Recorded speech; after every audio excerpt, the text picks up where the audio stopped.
Alors ce matin, vous aviez 3 multiplications à trous, donc je vous ai mis la suite de l'activité. De quelle manière aurait-on pu poser les 3 questions ci-dessus?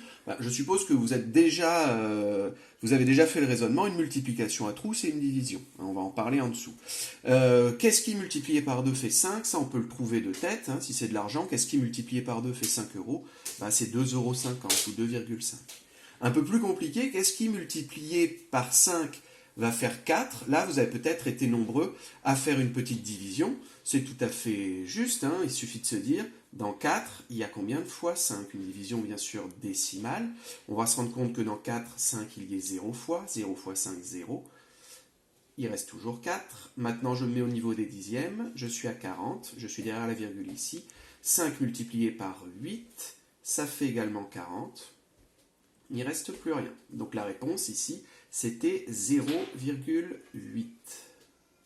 Voilà. Ça correspond bien, je le marque en dessous, à la division 4 divisé par 5. Ça fait 0,8. Tout comme ici, je reviens dessus, c'était comme si on se demandait 5 divisé par 2, et bien ça fait 2,5.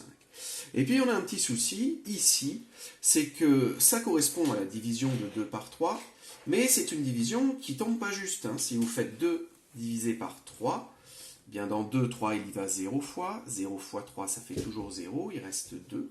J'abaisse le 0. Dans 20, 3, il y va 6 fois. Je suis derrière la virgule. Mais 6 fois 3, ça ne fait que 18. Il me reste toujours 2. Et puis en abaissant le 0, on voit bien que ça va tourner à l'infini. Votre calculatrice, ça va vous répondre 0,66666. Ça va mettre un 7 à la fin, puisqu'elle va faire un arrondi. Mais en fait, ce sont des 6 à l'infini. Pour toutes les personnes qui m'ont répondu que la bonne réponse ici, c'était 0,6 ou 0,66, je vais vous faire remarquer que si vous vous amusez à multiplier 0,666 par 3, si on pose la multiplication, on va commencer par faire 3 fois 6, ça fera 18. Je pose 8, je retiens 1, mais quelque part, je n'ai pas besoin de continuer, parce que déjà, c'est sûr que ça ne va pas faire 2. Si je continue, 3 fois 6, donc 18, je retiens 1. Ensuite, vous allez avoir des choses comme ça. Vous allez vous retrouver avec 1,998, donc c'est pas bon. J'ai eu d'autres personnes qui m'ont dit qu'il fallait mettre 0,667 ou qu'on finit par 3, mais là vous allez avoir le même genre de problème. 3 fois 7, ça fait 21, je pose 1, je retiens 2. 3 fois 6, 18, plus 2, 0. Vous allez vous retrouver avec 2,01. Vous êtes un petit peu au-dessus de 2. Donc ça et ça, c'était pas des bonnes réponses. Et en fait, ça pose un gros souci.